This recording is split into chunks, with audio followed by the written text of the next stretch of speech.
Welcome to our podcast, What No Mom Told You, where the rarely spoken truths finally get loud.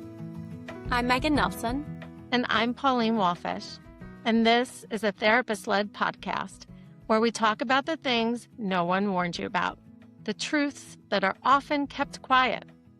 We're naming the messy parts of life: motherhood, fertility, loss, grief, and joy, and everything in between, without judgment. Because the rarely spoken truths need to be said out loud, and because no one should feel alone. Welcome to What No Mom Told You. Hello and welcome back. I am Pauline Walfish, and I am here with not just one Megan today, but two Megans today.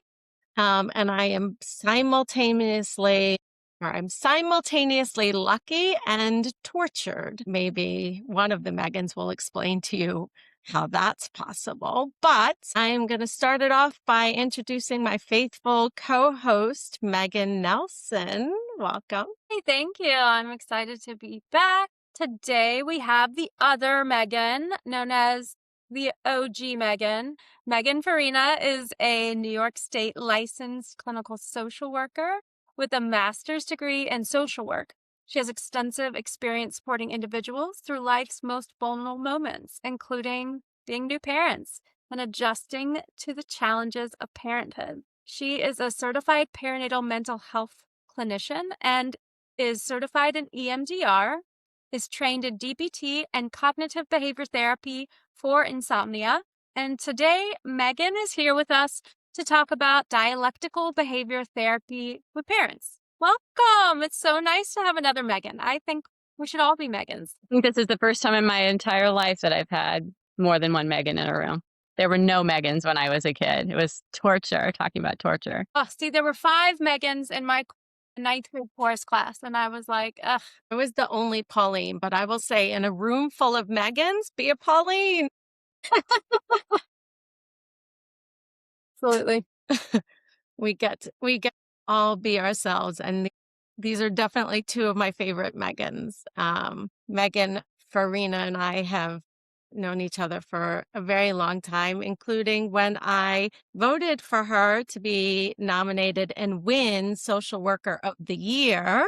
So occasionally I call her Swody, and she cringes every time. Yes. You have an actual award for I social. had an actual award, yes. Yeah. It was Yep. it was a nice honor. And a well-deserved one. Yeah. And just the first of many times where I got to torture you and make you feel uncomfortable. Yes. It was just the beginning. Little did we Living know. now. So Megan Farina has confessed that she was dreading being here today, but I just want to clarify for anybody listening, nobody forced you to be here. Is that correct? Can you No, I confirm was not this? forced. I was not forced. I like to say yes and push myself outside my comfort zone sometimes. And this is an example of that. It is. Because I think when we asked you the first time, you were like, hell no, I don't think there's anything I would want to do less than being on a podcast. True. Yes. And then when you heard it was video, not just audio, you were like, oh, for sure, I don't want to do that. But you're persistent. That's not fair because I don't think I even asked again.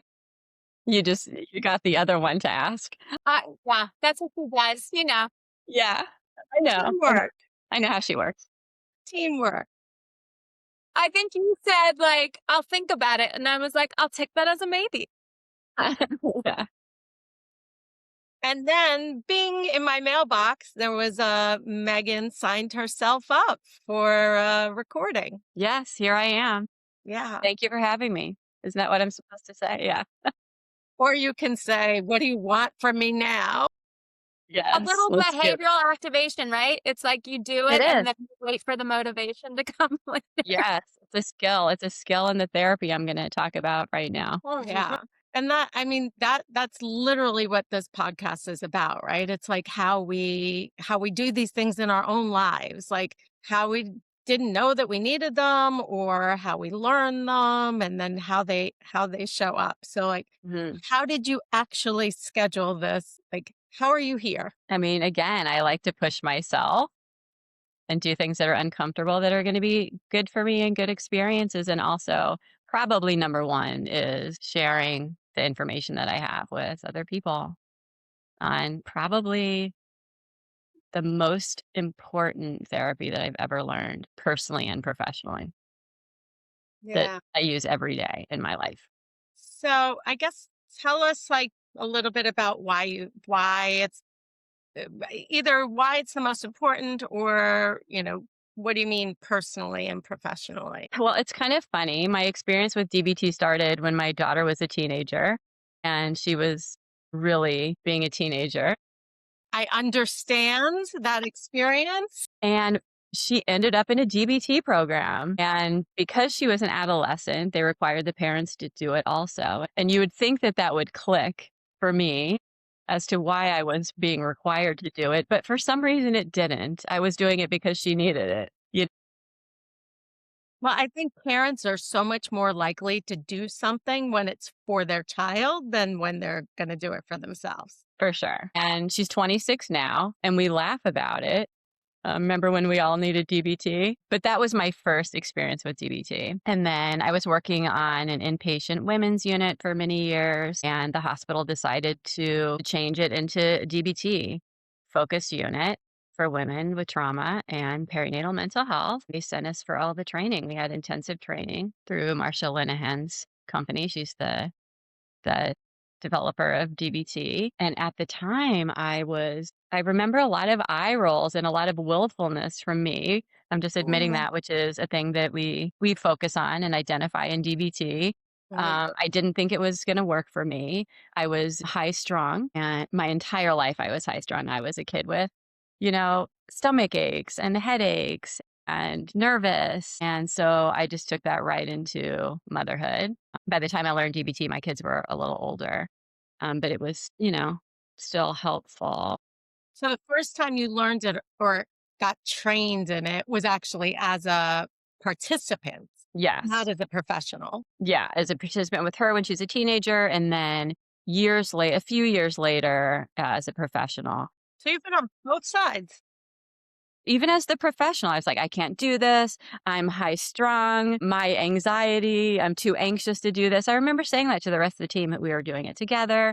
And it was a great experience. But it definitely took time for it to really integrate and for me to get it. And like time, I mean, probably a few years. So Yeah. looking back now, I'm so grateful that I had that experience. Yeah. So I know this from not being on a DBT team, but supporting a DBT team, that part of practicing DBT or being on a comprehensive team is that your team meetings are using the DBT skills, right? So like you would meet every week, talk about clients, but the beginning of that meeting would be like a mindfulness exercise or Yeah. DBT. Yeah, there are different elements. It was structured like DBT is. Can we take a second to talk about what is DBT? What Yes. are the components of it? Yeah, great. So it's dialectical behavioral therapy. It is a type of cognitive behavioral therapy that adds validation and compassion, which I think is just so like I just got goosebumps. I love it. And it teaches specific skills. It's a little different than other types of therapies, focuses on four different areas. One is mindfulness. So the ability to just be where I am in this moment without wishing it were different, without judging it as right or wrong, good or bad, without attaching too much meaning to it. And the second one is distress tolerance. So, how do I tolerate distress when I'm in a difficult situation that I can't make better right now without making it worse for myself? And one is emotion regulation. So, how do I kind of stay in that window of tolerance, that place, that sweet spot where I'm emotionally and physically regulated, where I feel good, I can take information in and out, participate in a way that feels okay. And then the last one is interpersonal effectiveness, and that's communication. How do I say no when I want to? How do I ask for what I need in such a way that increases my chances of getting it? So, four just really important areas. Initially, DBT focused on people with borderline personality disorder who are maybe chronically suicidal or self injurious. but since that time has really, spread out, and now it is applied to all sorts of different issues, and I think it's good for almost everybody. Yeah. I mean, I have a hard time thinking about anybody who wouldn't benefit from knowing what the skills are, being effective interpersonally, being able to tolerate distress, being mindful and present. Like, those are things that we all, I don't like to use the word should, but those are things that we all need to do at different times in our lives. Yeah, life can be hard. There are challenges and a lot of twists and turns. And a lot of times things don't work out the way we thought they would or wish they would. Yeah. Using some of these skills, I think, can be super helpful. What's the word dialectic mean? So it's like two opposing things, right? So there can be two realities, two kind of seemingly opposite things that are true at the same time. So I love my parents, and some of their decisions hurt me. I love being a mother, and some days it sucks, right? I believe in myself, and I have a lot of doubt. Just a I couple mean, of examples. I could go on and on for the rest of the. yeah, I was just thinking, like, I could think of, like, so many examples. I really want to be a mom, and I don't wanna give up my freedom, Hmm. right?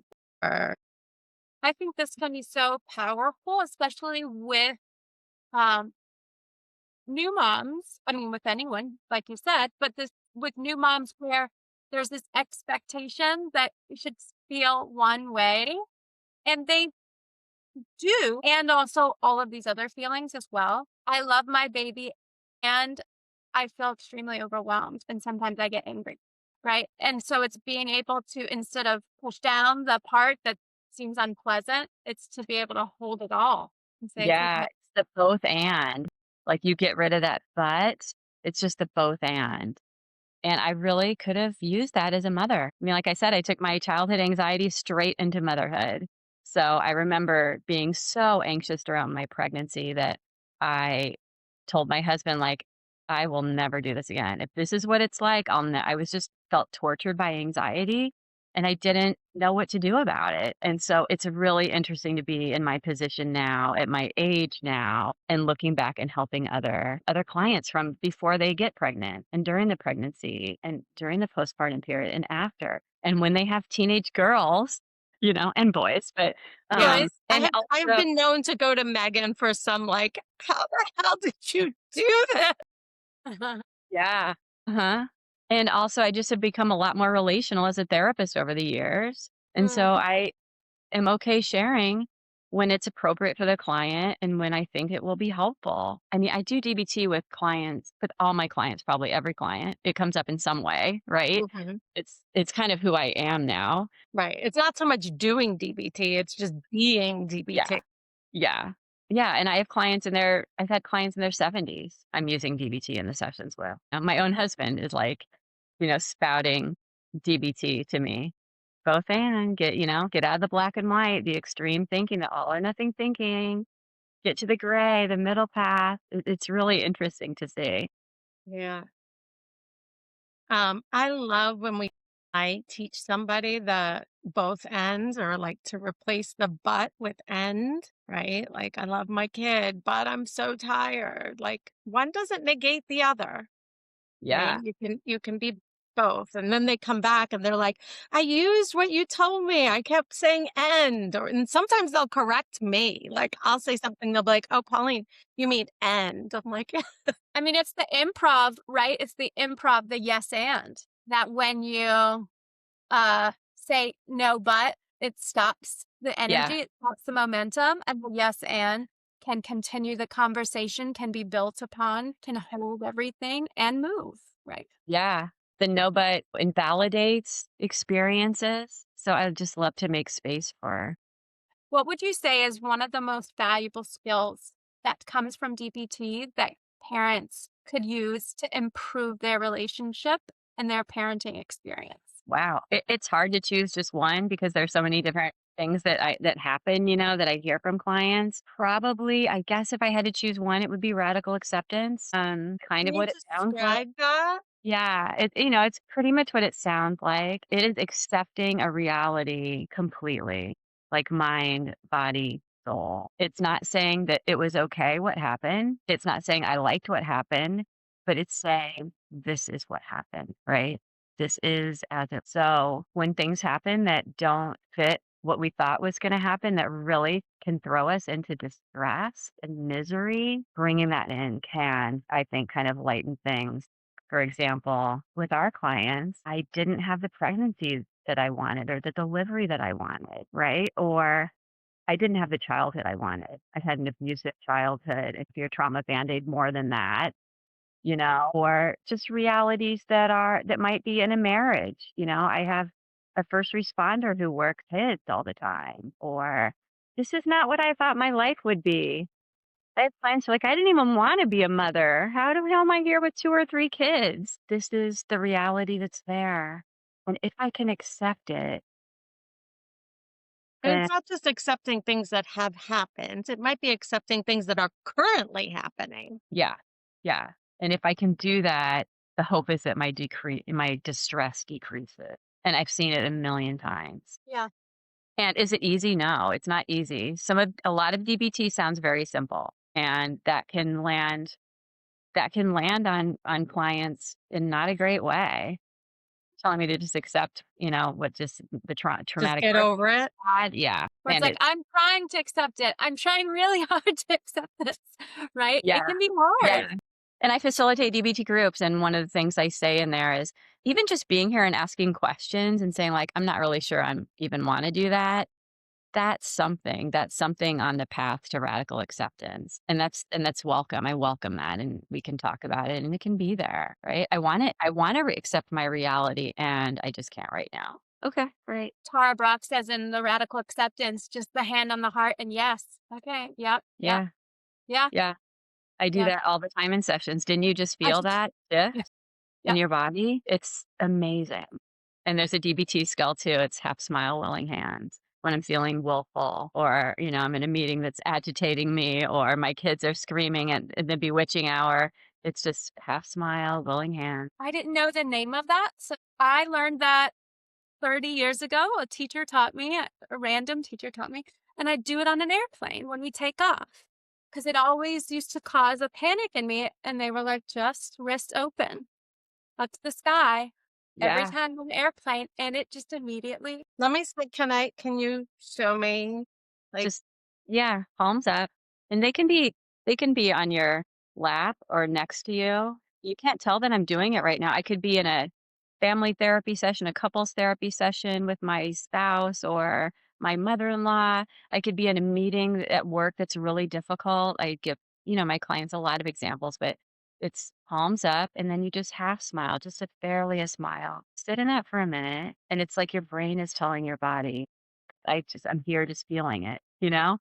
So, and again, it took years, it took a lot of practice until it was, yeah. I give this example often when we talk about, like, practicing a skill until it becomes natural. Like, that if you walk across a lawn the same place every day, if you walk across a lawn once, nobody'll even notice. But if you walk across that lawn the same place every day, slowly it starts to build a little path and the grass takes shape under your feet. And then when people come to visit, they don't wonder where they should walk. They just naturally go where the path is already built. yes.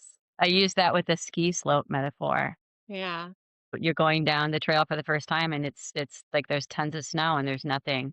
And then the more you go down, then it's like it's just easy, right? It's all there. And so that's how. And you probably don't even have to, like, consciously think about doing it anymore. It just comes naturally to you. It does. It does. I just lost my father, as you both know. And immediately, yeah, thank you. Immediately, my DBT comes right up. It just naturally does. It's like people are asking, yeah, you know what? I am grieving and I am very grateful. And they're both there. And it's just so yeah, it's complete, it's natural and automatic. and that's really encompassing the authentic experience that you're having. Not, I think sometimes when we say part of what we're experiencing. The other part, right, doesn't Yeah. have a place to go, and that can feel like that's not everything. That doesn't feel authentic, maybe. Can you talk a little bit about the self-compassion aspect? I mean, yeah, it's, the compassionate validation is kind of the DBT therapist kind of puts that in the sessions. It's a relationship back and forth, practicing that, mirroring that. It's not like, "What's wrong with you?" Yeah, no, it's like, let's look at what's there without judgment using our mindfulness skills. This is what's coming up. This is what I'm noticing. And talking about self compassion, which some of our clients have never heard of, used, don't even know what it means, or think it means something other than it does. Like, then I'm excusing myself. I'm being weak. I'm all the things, but what happens when you practice self compassion, especially as a parent? Or during your pregnancy, or if you are the non-birthing partner, right, who's having a tough time, maybe, because you're not caring or because you're a father who doesn't have the same experience. I And so think many people were raised without being taught self-compassion, like, and being raised in a generation where it was like, "Oh, suck it up. Put on your big girl panties and deal with it," right? Or it's that's selfish, why, or yeah. Yeah, I it's remember, like, yeah, I remember my first OB, my first pregnancy, and I was really sick and feeling miserable, and she said, "That's pregnancy." And I mean, how invalidating. yeah. It's And true. she probably, to be fair, right? She probably thought she was validating you. Like, "Yeah, Probably. you feel sick because you're Maybe. pregnant." Oh, yeah, it felt terrible. Yeah, so the validation would be, "Yeah, of course you are. I can tell it sounds really hard. This part of pregnancy is hard, or your experience is difficult right now. I see that. Let's make space for it. It's okay." And it's not validating something that's not true. For sure. Although I can think, and I do this with couples, with, postpartum couples or even, later, I can think in my head, like, "Ugh, why is my spouse like talking about this again?" And I still can validate, like, I know that's hard for you. I know this is a really hard issue for you. Right. Even Thinking even when it's not your fault or you don't believe it or it's not bothering you, the validation is in that the other person is feeling that way.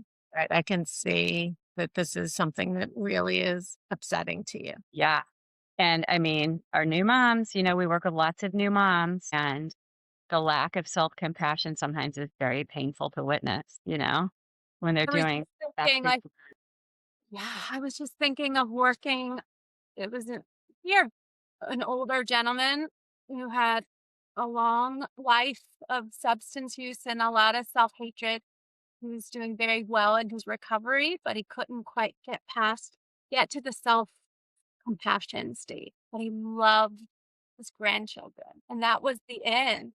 It was like, how do you want your grandson to feel about himself? And it's like, do you think you could maybe, knowing that you're someone's grandson, that maybe you could borrow some of that for a little time? And that was really the first time you could say, okay, I think I get it. Okay. Those DBT skills come in handy so often. I mean, I opened up this session saying like, "You were dreading being here." Yeah, I was a little willful, like, this is not I don't like to do this. This isn't for me, whatever.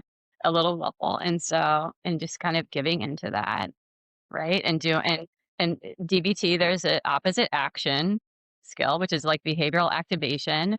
I want to say no to this, and I'm gonna do it, right? Which is not the same as people pleasing, right? Like, it's not the same as, like, saying yes when you really want to say no. How did you use the opposite action skill to be here today? Yeah, I mean, I wanted to just say no. This isn't who I am, and I kind of checked in with myself and challenged myself a little bit, and was able to identify the benefits in doing this. So that's what got me here. Yeah. The overarching goal of DBT is really to create a life worth living, right? And so there's pieces of it about trying new things, doing something different. Yeah. It's funny, somebody else who we had on a podcast was like, "It was on my list of things I was gonna do in 2026." Like, it was one of my goals, be on the podcast. Like, I did it, right? And for you, like, that was not one of your goals. No. That was not on your list of things to do in 2026. No, but here I am. But here you are. And helping people was on your list. Helping people is always on my list. Yes, my whole life. Yeah. Yeah. Helping people, teaching DBT, practicing DBT, making the world a more mindful place. Hopefully, one client at a time. Yeah. Sometimes 1 minute at a time. One of the things I heard you say a few years ago around DBT that has really stuck with me is you ask your clients to bring their sense of humor. Mm, Do you remember yeah. that? Or maybe it was an exercise specifically, but I just like it never occurred to me. I don't know why. Say, see if you can bring your sense of humor along. Yeah, I don't remember that. I wonder, I guess I must have been meeting with a group of you, right? Yeah. I don't know, but there is a part in DBT that I like, once the relationship is developed, obviously, which is use of irreverence in DBT, right? Like the DBT therapist sometimes is irreverent. So if you're my client and you're saying something that's not helpful or not true or whatever, I might like, The face. What my kids would call it the look. yeah, or, "Oh, yeah, I think you really should, yeah, quit your job right now today without having another," whatever it is. And they laugh, and then it's a moment, and that's, Yeah. It's sort of like last night when I texted you if you wanted to talk about the podcast, and your response was, I think I'm getting sick. yeah, yeah, And I said, it's probably just the oysters. See you tomorrow. yeah. Kind Yes. of like that irreverence. Yeah, yeah. I do love oysters, but, Yeah. I think it lends to my personality actually too. I just, I don't know. No, I It would mean, be that nice. totally makes, I'm also a sarcastic person. I did read that it's a sign of higher intellect. So I'm going with that. Obviously. But I use it a lot in sessions because like one, we can't always be so damn serious all the time. And sometimes like we're really talking about serious stuff. And then obviously like I can contain that. And Yeah, then sometimes it just kind of lightens the energy in the room just for a Mm, second, where it takes somebody out of their like emotional brain and are mm. like, oh, right, that sounds kind of crazy, right? yeah, Like, yeah, you should totally quit your job and yeah. run away. Yeah. Or rational brain. This is another DBT thing, right? It's like two different the parts of your brain, and one is like run all by emotions, right? It can be impulsive and all of that. And then one is the rational brain that's all like facts and da da da da da. And we want the middle path of that, right? We want the wise mind, which is kind of the synthesis of both of those things, making space for compromise, that kind of more psychological flexibility that I also love. Yeah. Yeah. There are certain times in your life where one really serves you, like you really want to be emotional or you really want to be logical. But most of the time, you're aiming for that sweet spot in between makes life worth living. For sure. So, how torturous was this for you today? Now that we're, you know, It few, was really fine. yeah. Are Did you you glad you're here? I am glad I'm here. Yes, I believe in DBT. I do like to share it with people. So this is the, What No Mom Told You podcast, right? So like stories inspired by the things you had to learn yourself along the way. So how would you describe what your No Mom told you was about DBT? Yeah. No mom told me that I didn't have to be like an anxious, high-strung, emotionally dysregulated at times parent. I had agency there, and there was something that could help me. You My kids still laugh about, "Do you remember when mom was crazy?" But it's all about that. It's all about that. So no one told Eventually me. they talk about it in the past tense, like you're not crazy anymore. Yes, This yes, is for this is sure. hopeful for me. Yeah. Yeah, and no mom told me that I would be in my, middle 50s, and I would be doing a podcast, talking about how DBT can help perinatal mental health. So, I'm at the stage in my life where I'm really kind of reflecting and just what's really important to me and looking back over the course of my life and just feel it's just the work I'm doing and is such a gift. You know, being able to kind of help my client, you know, break kind of some generational distress, trauma, dysregulation. And I had one mom say recently, no one told me that I would be responsible for like the climate, the regulation of the family every day.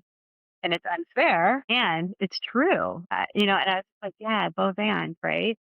And so, yeah, all of that. Yeah, yeah. And there are things that you can do to make a difference, make it easier. And like you said, DBT is based on building a life worth living. So, yes, those kids are annoying and challenging, and they make our lives Yeah. Yeah. better in ways. Yeah. Trade on. Yeah. Some days I would trade them, but not most days.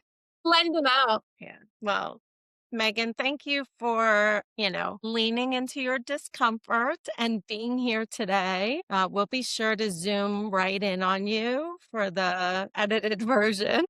Great. Whatever. Do whatever you want now that it's done. No, thank you so much for having me. I'm proud of both of you for doing this. I think it's really great. And so, I mean, how could I say no? Yeah. And we're proud of you and really grateful that you would share your knowledge with the world and all of our listeners out there. Thank you, Megan.